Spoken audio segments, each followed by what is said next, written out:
All right, all right, all right. We are here tonight. We have very special guests, our neighbors, residents of Clayton County. They have issues out there, like in every place in Georgia, every place in America. Tonight, we will hear their story, their issues that they are having. I always like people to tell their own story. I like to speak for people if I don't have to. So I would love to allow them to tell their stories. But before I get into that, I want to apologize for my voice. I was out campaigning yesterday and kind of lost my voice. You know, I get crazy out there on that campaign trail. And especially when you out there 9, 10 hours. So I was out there campaigning yesterday. And I want to take a little time out to give Brother Robert Kelly, uh, the candidate who was running. He was a candidate running for District 5, Fulton County Commissioner. Uh, District 5 used to be in my district, but they have redistricted the map, so now it's out in South Fulton. And he was running against Marvin Arrington Jr. And a crazy story Mm, about that, I was supposed to be campaigning for Marvin Arrington Jr., but his campaign managers were so unprofessional and that they couldn't manage to get a proper campaign going. Uh, he still managed to win the election. He's a legacy child, so his name is already out there, which works in his benefit. Thankfully for mm, him, because his campaign managers were trash. Just to be honest, and very unprofessional. I was asked at last minute to bring out 10 residents, to join the campaign, not knowing that they hadn't even established the campaign for the election day, and they had the campaigners come out and they text them at 1, close to 2 in the morning, telling them they need to be at a location at 7:45 yesterday morning. And these mm. uh, campaigners were on the MARTA bus line. I had told them that when they first came down the MARTA bus line, and the location that they texted them, one was 4 miles away from the nearest bus stop. Dang. Another, yeah, another was 2 miles away from the nearest bus stop. And Yeah. one guy even took an Uber to make it out 2 miles away from the bus stop, and the people was not even at the location when he got there at 7:45 yesterday morning. So they were very Man. professional. And what I did was reached out to Brother James Davenport of the Hit and Run Foundation, tell him what was going on, and he's the one who referred me to Robert Kelly and said, "Hey, not only do they have work, but they will come to your house and pick you all up, each person up." Mm. They ran a very professional campaign. They were very not that I had never met this guy, Robert Kelly, and he was working with Emma Darnell's staff. Emma Darnell is one of our famous. Um, she passed away, but she's one of our famous legacy Fulton County commissioners. She was in District 6 of Atlanta, and he was with her staff for what 5 or 6 years, and now he was with Khadijah's staff. And only reason I heard of him because of the controversy saying that an employee up under that's under a staff member for a Fulton County commissioner cannot run at the same time while being an employee, which was not true, you know. But that's the only way I heard of him. Didn't even know anything else about the guy until yesterday. So I just wanted to make that be known. Uh, and I always try to put the truth out and expose, the good and the bad. Hold on a Right. minute. With that being said, we're gonna go ahead and get started with our live stream meeting tonight. Okay, so we want to start off by saying that from Me Community, we are known for helping um, Atlanta residents in Atlanta districts 3, 4, 9, 10, 11, and 12, which are our underserved and most ignored districts in Atlanta. That's why we take pleasure and pride in being a voice for the unheard. But now Mhm. we have an opportunity to serve um, the residents of Clayton County who is in need. And Cuzzo Nico. This is my cousin. He will be running that department for me onto Unity, Clayton County Division. Go ahead, Cuzzo Nico. Say a few things if you will. Hello. How you guys doing? My mom is on the line. How you doing, Mom? How you doing? Doing all right. Um, yes, I was raised in Riverdale, not for most of my life, but for part of my life. So I will do my part as far as making sure that for me and the community do what we need to help Riverdale citizens do what they do the best that they can. Help them the best that they can. Um, um, Here to do the service as much as I can. All right. Let's go ahead and get into this. Brother and sister Price, let's go ahead and get into let you introduce yourselves and tell your story. Go ahead. Hey, I'm Angie, and this is my husband, Walter Price. And Do you, All what's right. going on is do you want us to start from the beginning? Yeah, start from the beginning. Take your time. go ahead. Last June 22nd, around 3:30 and 4 o'clock in the morning, on Tar Boulevard in Iron Gate, my husband's son is my stepson, was walking home from work. He worked at Free Olays, and he got off work at 3:30. Um, he was hit. He was hit on Iron Gate and Tar Boulevard.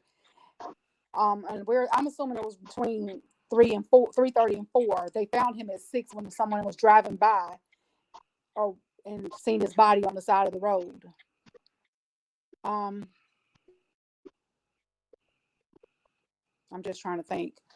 Um, so the investigation was launched. The investigator name was Aaron Faulkner.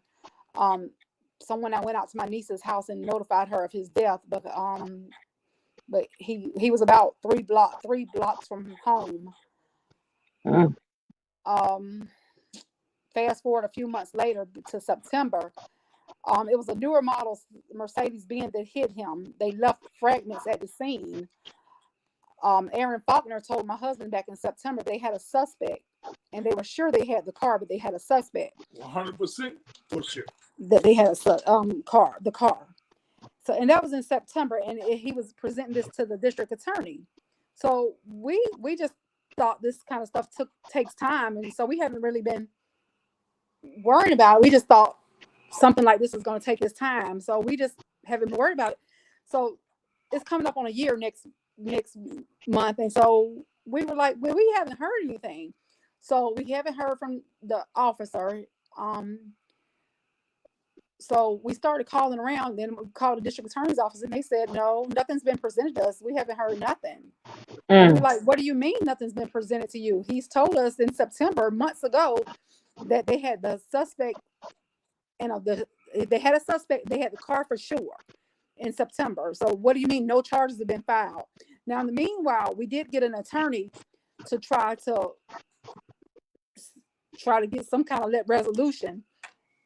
And the attorneys are not able to come up with nothing on the end. Now, we don't have been through our attorneys because we can't get nothing. So we don't know if the attorneys are getting paid off. We don't know if somebody's getting bribed because of who hit them. We don't know nothing, but it seems like nobody's trying to help us. And Kenya was doing nothing but coming home from work. Had a son at home waiting on him. When we pulled up his house to notify his son was on the front porch waiting on his daddy to come home. Didn't know that his daddy wasn't coming home, and he just know that his daddy's usually home by then. When he seen us, he know it was something wrong. He just broke down. But the Faulkner told us in September, a few months later, that he had a car and a suspect. He was 100% sure he had the car. Have not told us a suspect's name, insurance company's name. No more information. Told us, but he couldn't talk to us no more. And when we get an attorney, the attorney can't come up with no information. Then all of a sudden, we'll stop hearing from attorneys. Mm. Yeah. Someone in Clayton County did tell us that we should get another attorney and try to sue the city of Clayton County for the lighting and the sidewalks. we don't know if that should be our next step or what. We're going to get into that. We're going to get into that. And what we're going to do and how we usually do, we sit down and we come up with the strategy plan and we let you know the duties of each office. So with the DA, with your Congress member, with your council member, we get everyone involved, all who we pay tax dollars to. And we're going to go through it thoroughly and we're going to make sure that you're comfortable with everything and let you know the process. Well, So speaking of council people, a council person was reaching out to us, and I was reaching out to her. She came to the funeral. She came to the funeral. what is her name? For Clayton County? Felicia. Hold on, I got it. Felicia something. I got Okay. I got her. That's I got okay. her number. Let me get something to write. Her name is Let me get Felicia. something to I write got her with. number. But all of a sudden, she's not returning our calls either. It's like everybody just stops communicating with us. That's what they do. That's what they do. I mean, Yeah. I'm a white lady. I know y'all can't tell this, but I'm a white lady. We don't know if who hit this boy. We don't know if it's somebody in the office. We don't know if it was somebody with some money, somebody with some power, or what. But it seems like everybody stops having communication with us after they. I don't know. We don't know. Like I told you all both, I went through the same thing in Atlanta in 2014. I was hit by a car. You And hit. I was unconscious, and I woke up at Grady, and APD actually tried to sweep it up under the rug. They actually did. If Yeah. it wasn't for the internal revenues, which is what they call it, Office of Public Standards here in Atlanta. The report I found, it took 4 years later for me to get the officer names who responded to the call. But as on record, they had it like the call never even happened. So I had my records. Her name is. Go ahead. I'm Go ahead. sorry. Her name No, is go ahead. Felicia Franklin. Okay. Alicia Frank.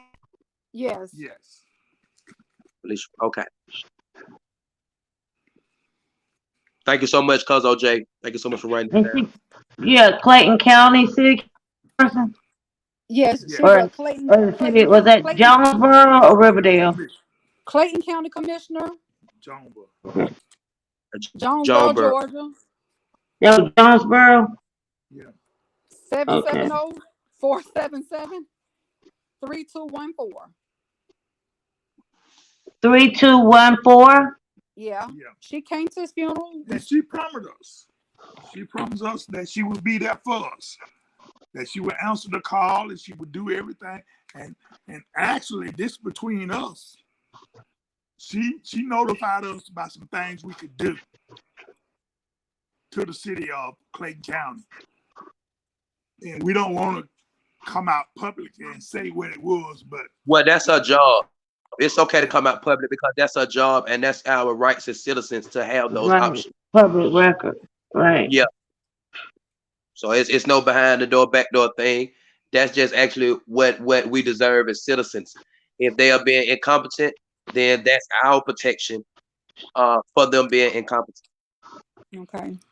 but why when I call you, there's no response. No response to the voicemails, to text, or nothing. No response. So that's what gives us the idea that it's something strange going on down there. They know the person that's involved and they're trying to protect that person. Then we talked about a statute of limitation. And we think they're trying to run that route with us and think we just going to give up. Because you have 4 years. Statute of limitations is 4 years. Mm-hmm. So you got 3 more years and you perfect timing. So we can get on it. Yeah. But you know, it's a hurtful thing. You know, he was my firstborn son, and it's a hurtful thing that, you know, I'm left here.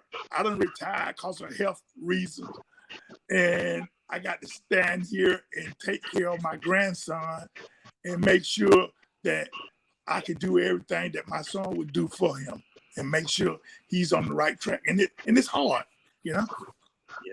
It's hard for me and my wife to, you know, to do what we have to do for ourselves and our family, and then to do other things for for his family. So What was y'all son's name again? His name is Willis Kenyell Price. Willis. What's the middle name? Can you spell that for me? Kenyell Price. Price. Okay. What date did this happen? June 22nd, last year, 2021. there was 2 persons got hit that day, and my son passed. So He was the second person. on the particular morning that Kenyell got hit, June 22nd, it was 2 pedestrians hit. One was hit at Mount Zion and Tar Boulevard, and one was hit at Tar Boulevard and Iron Gate. The person at Mount Zion and Tar Boulevard, body was found right away, and we don't know. We're just assuming that it could have been the same person hit both people. Yeah. It was the same road, the same morning, but Kenyell's body wasn't found until later on that morning. So let me ask you this: Are you? Let me ask this: Are you all in touch with the families of the other victims? We are not. No. But Okay. we don't. It was both stories were on the news.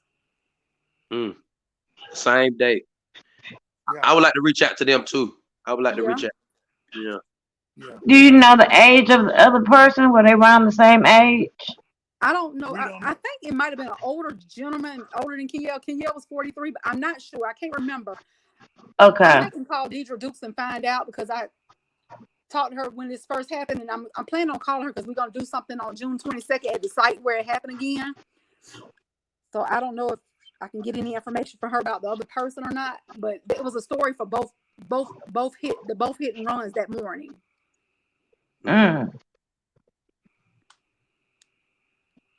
And we should be able to look that up too. We should be Yeah, able to both JC or something like on Tar Boulevard, right? Yeah, both of them was on Tar Boulevard. One was just more closer to the city. Kenyell's was past the courthouse, and the other gentleman, a person, was up closer to 75, like right there. I don't know. By Upper Riverdale Road somewhere? Yeah, not far from there where that new Popeyes is at. Okay. We got 3 different victims, all on Terra Boulevard. Those All two right, on Tar. It was 2 of them on 2. That Two. morning it was 2 of them. Okay. All right.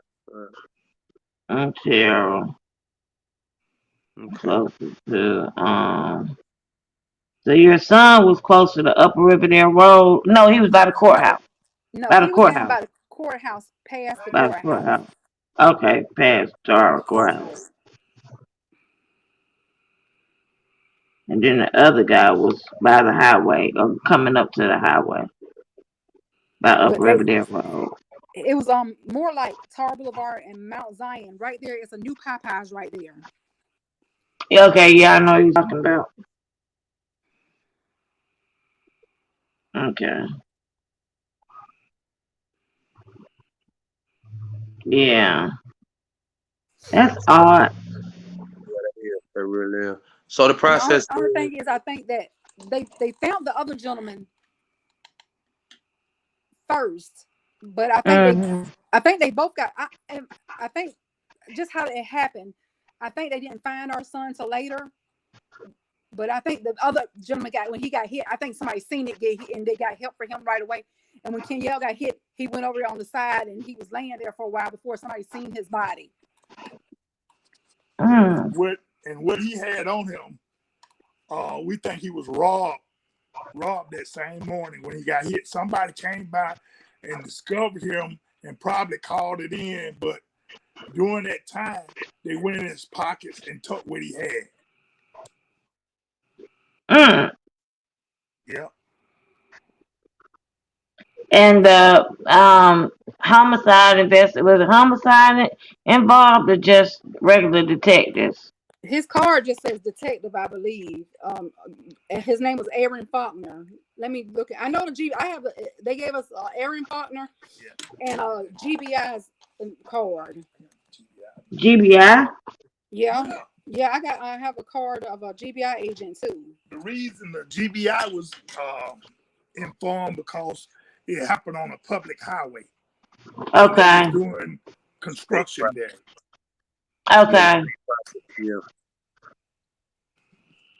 So they notified the GBI, and they couldn't find anything either. Because I talked to them, and they couldn't find anything either. So, but Aaron Faulkner found the car that hit him, and he told me, like I'm talking to y'all, he told me I'm 100% for sure I got the car, but I'm not sure who was driving it. That didn't make any sense to me, because if you got the car, you're gonna put pressure on the owner of the car to On get the them to owner, drive right? and I can't understand it. That's when I started thinking, hey, it's somebody that got somebody got some kind of connection somewhere for this to happen like this. You know, you got the car, but and then I proceeded to ask them, okay, could you give me some kind of information? I let you go after him for criminal charges, and I want to go after him and see if he had any kind of insurance or anything like that. Right. No, he couldn't do it because it was still an active investigation. Okay, I understood that.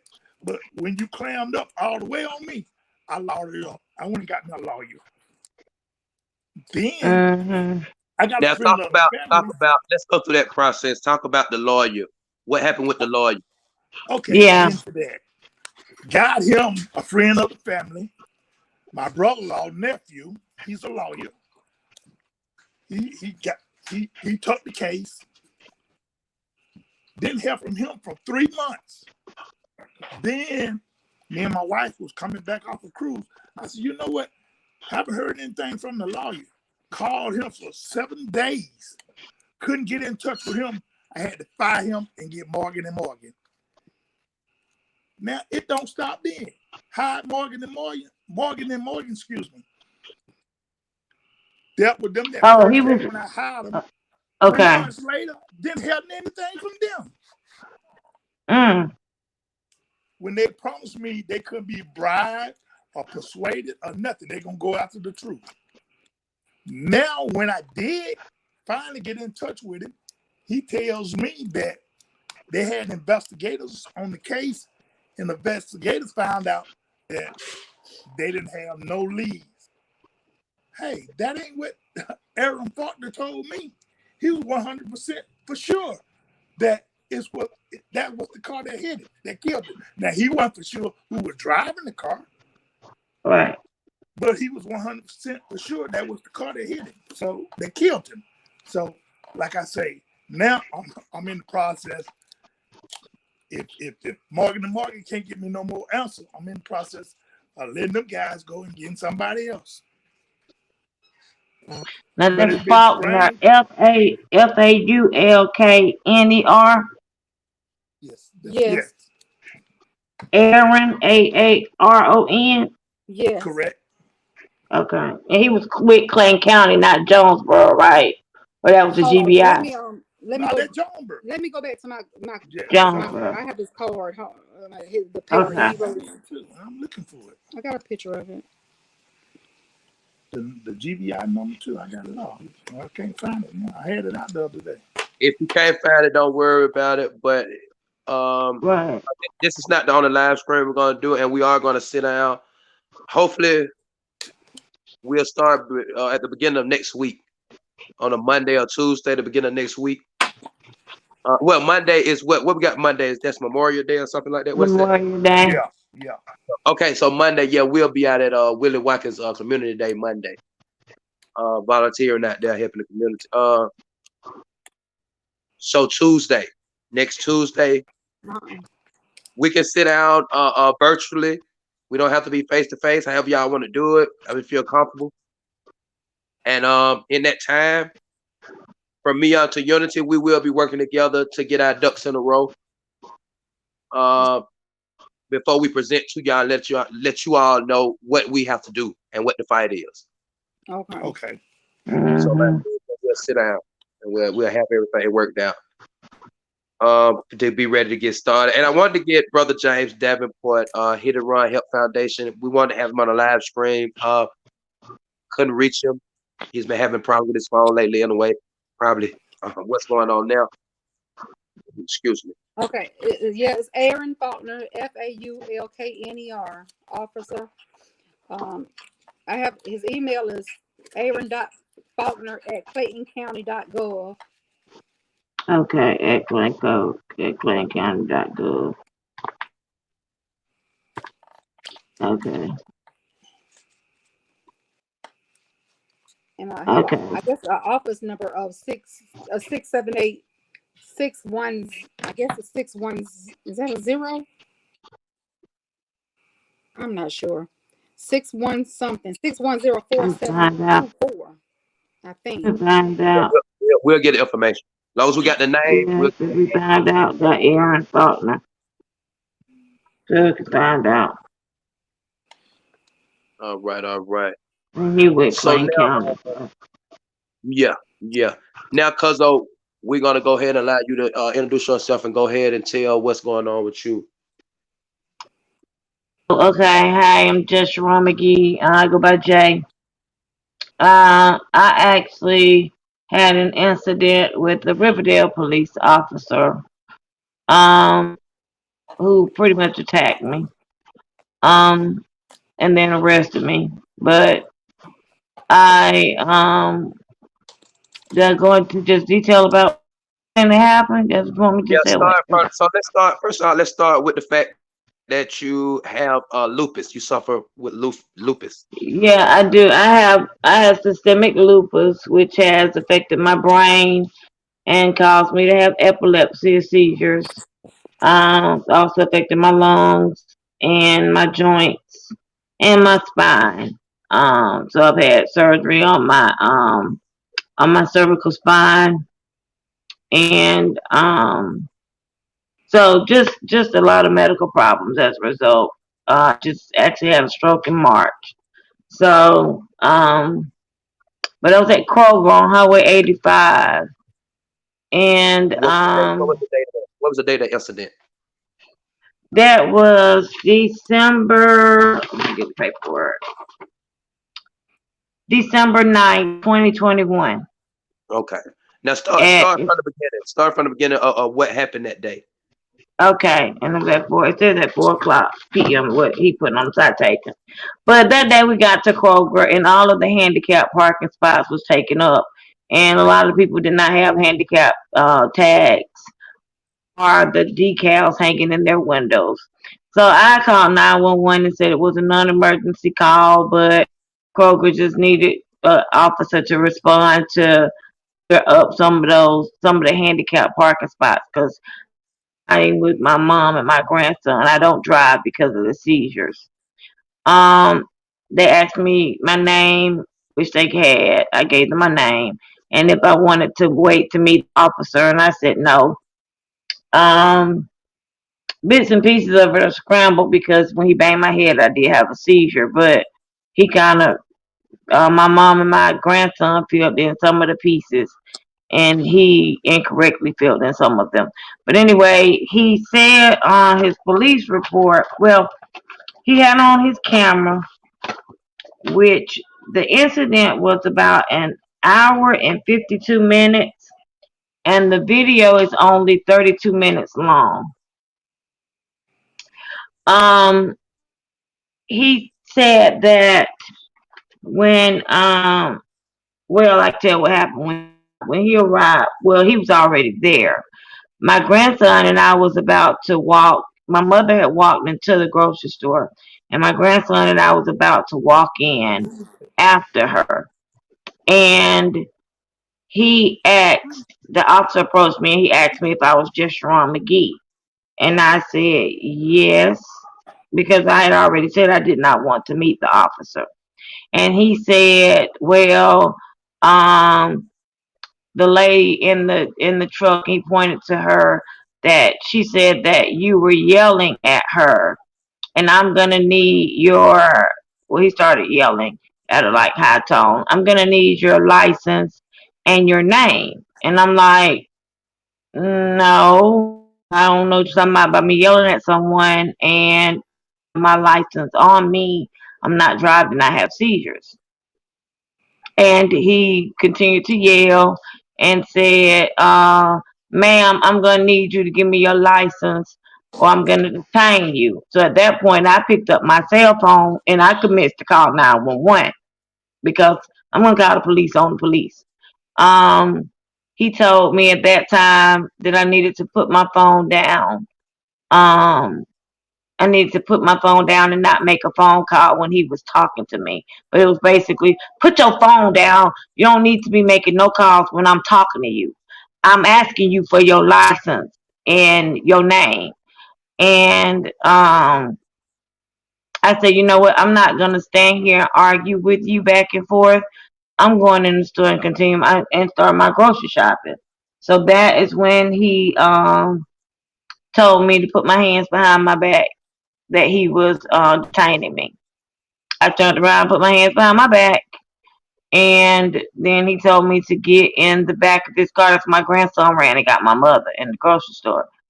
Um, when I was, because it was a tight fit, when I went to sit in the back, I had to scoot back, and then I was gonna turn. And I told him, I said, I'm gonna have to turn my knees so that I could get into that fit.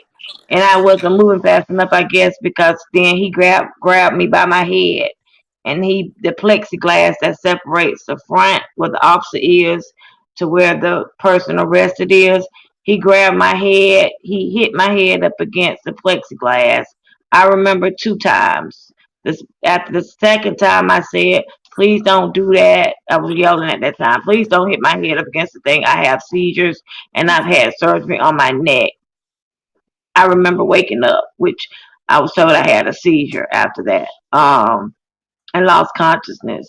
By that time, my mom's out there, and she's saying, now his police report is totally off, and his video is missing gaps of. It's like gaps of. You can tell it's been edited. That there are pieces that are missing from the video. Um, he asked. No, my mom said, "Now, where's my daughter?" And he didn't say anything, and my grandson told her that I was in the car. And she looked in the back and she saw me unconscious. And she said, "She has epilepsy. She has lupus. She has epilepsy. Are you going to call the ambulance? Or are you going to take her to the hospital? Do I need to take her to the hospital?" Um, I don't know what he said. According to her, she don't know what he said, but she called 911 for a paramedic, and then that's when he called for not only an ambulance but backup officers. The paramedics, I guess they all of this. This was probably about a good 20 minutes or so after me having the seizure. They came, they took my blood pressure from what I was told. They took my pulse and stuff and said I was fine. Um, and then they left. The other officers, my mom said, was kind of was talking back and forth to her while the officer Peterson, that's his name, S. Peterson, for Riverdale City Police, while he went through my purse and removed all items through my purse. According to his police report, he was doing that in an attempt to find out my first and last name, although my mother was standing there, and to find my license, which he did not find. So I did not have it with me. One thing that was in there that he found was a narcotic that I take for my seizures. It's like Xanax. He found that pill bottle. That's on the recording where he's lining all this stuff up on his trunk. Well, the pills disappeared. They did not make it to the jail. Um, he then, after he did all of that and all the officers left and the paramedics left, he walked and left me unconscious in his vehicle and went down the Kroger Plaza on Highway 85 to the end where they sell hot wings and picked up food for lunch. My mom asked him, "So are you did you just go get food?" And he said, yes, when they called me for this call, I was waiting on my lunch. She said, so you upset because that's why you're doing all this? Because you're upset because your food got interrupted? And she said he didn't say anything in the video. The video cuts. So there's nothing after me, you hearing me grunting after him banging my head. After I lose consciousness, you no longer have any video evidence after that. Um, she said that after he got his food, he got in the car and he drove off. Now this is where, like, because after I have my seizures, I can kind of see things, hear things, remember things, but it's hard for me to talk and move my limbs. He drove me to the Clayton County Jail, and because I could not get out and walk, he drugged me out of the car by my ankles while my head banged up and down against the concrete on the ground and drugged me into the jail. Um, took me into a holding cell. He writes in his police report that he says in there, I told the staff I did not hit her in the head. I don't know why he would tell them that if he didn't do it. Because at that point I wasn't accusing him. I was barely able to speak. He left me in the holding cell, and 3 4 hours later I woke up, and that's when I was taught they was checking. They was going to check me in, and I asked the lieutenant there, um, how long had I been asleep? He said 3 4 hours. I said, I had a seizure, right? And he was like, no. He told us that you was just sleeping off a drug bench. And I'm like, no, I had a seizure in his car. And so that's when the guy told me that I needed to file a complaint against him. I was arrested and released, I think, 48 hours later. Um, my I went to court today. Of course, I had a public defender, which I fired because he seemed to be on the payroll of Riverdale, kind of like a similar story of attorneys taking whatever and just disappearing and not dealing with the case properly. He was basically telling me that everything the cop did was right and everything I did was wrong. I was charged with disorderly conduct and obstruction of an officer. The disorderly conduct, he said, was he observed Miss McGhee yelling and screaming at Kroger's on Highway 85. Miss McGhee refused to provide her license when I instructed her to give to me. That's the disorderly conduct. And then the obstruction is I instructed Miss McGhee to provide me her license when she was screaming and yelling at me, not the lady that he claimed. Miss McGhee refused to give me her license, and that's the obstruction charge, and that's S. Peterson. At the bottom where I'm supposed to sign the citations, there is no signature for me, probably because I was unconscious. He just wrote down that he took me to jail. So I guess that explains why there was no signature. Um, what is this? Okay. On the police report, he writes that he was dispatched, he said at approximately 1610. Now on the citation was written at 1600 on December 9th. But this says on December 9th, 2021 at approximately 1610, our officer S. Peterson was dispatched to a disturbance between people in reference to a handicapped parking spot at Kroger located wherever the Kroger is. I arrived on scene and made contact with complainant Miss Joshua McGhee.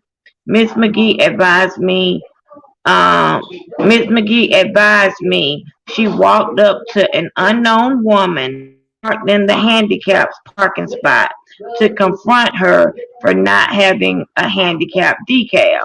Never in my life would I do that. I made contact, and if I did, I wouldn't. I made contact with unidentified woman, which in the report he's saying she's an unidentified woman, so he doesn't identify her. Um, Parked in the handicap parking spot. I observed a current handicap decal on the inner front windshield. I advised Miss McGhee the woman had proper documentation to be parked in the handicap parking spot. As I attempted to leave the scene, I observed Miss McGhee yelling and screaming at the unidentified woman. The unidentified woman walked inside Kroger to avoid Miss McGhee. Made contact again with Miss McGhee and advised her the woman was properly parked at the handicapped parking spot. Miss McGhee became agitated and began screaming and yelling at me in front of Kroger. I asked Miss McGhee for identification to identify her. She stated she did not have a driver's license on her. Miss McGhee continued to scream and yell at me in front of Kroger. I instructed Miss McGhee she was being detained. However, Miss McGhee ignored my instructions and proceeded to walk inside Kroger. I advised Clayton County Communication to send additional units to my location. Lieutenant Weber, Sergeant Ortega, some more other ones, Molina, responded to the office to the scene.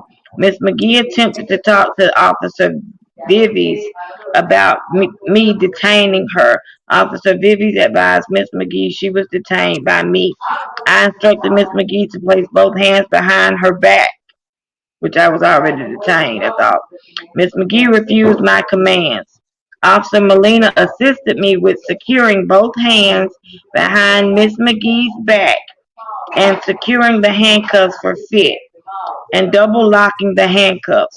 I asked Miss McGhee did she have any drugs or contraband on her, and she advised me she did not. I advised Clayton County Communication I had one female in custody.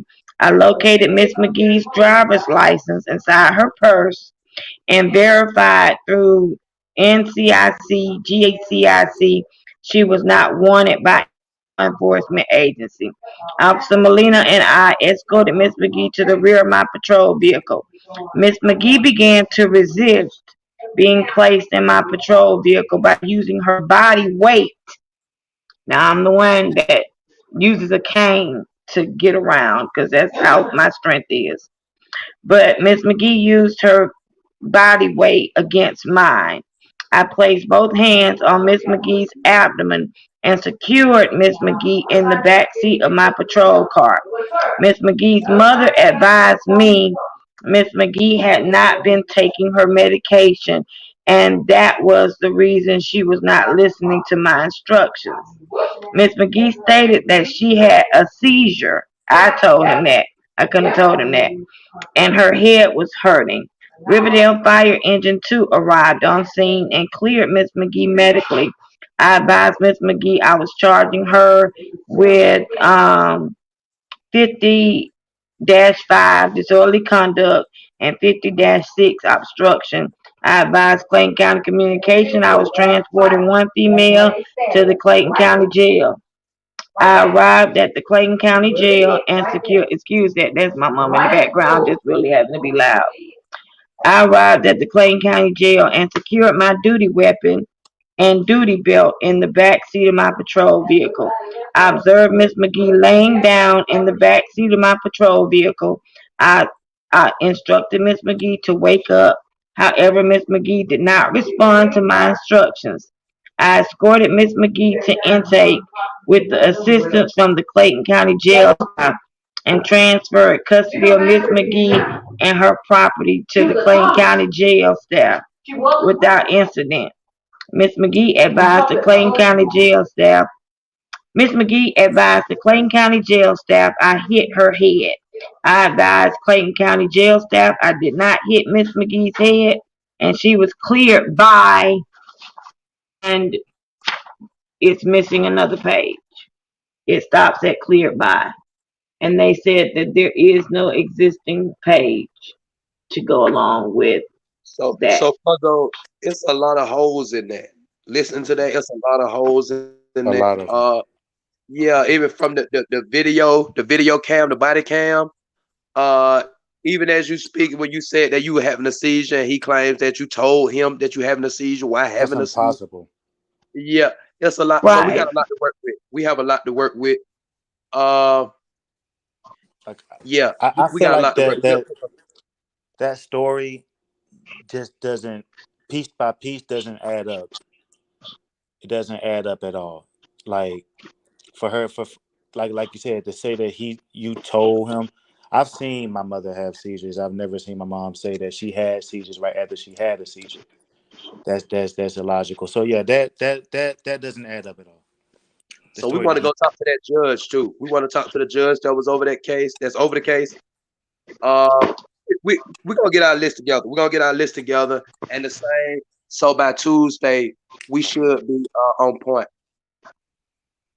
Okay. Yeah, we should be on point for Yeah, Tuesday. because like when he approaches me on the video, you can't hear him saying anything to me.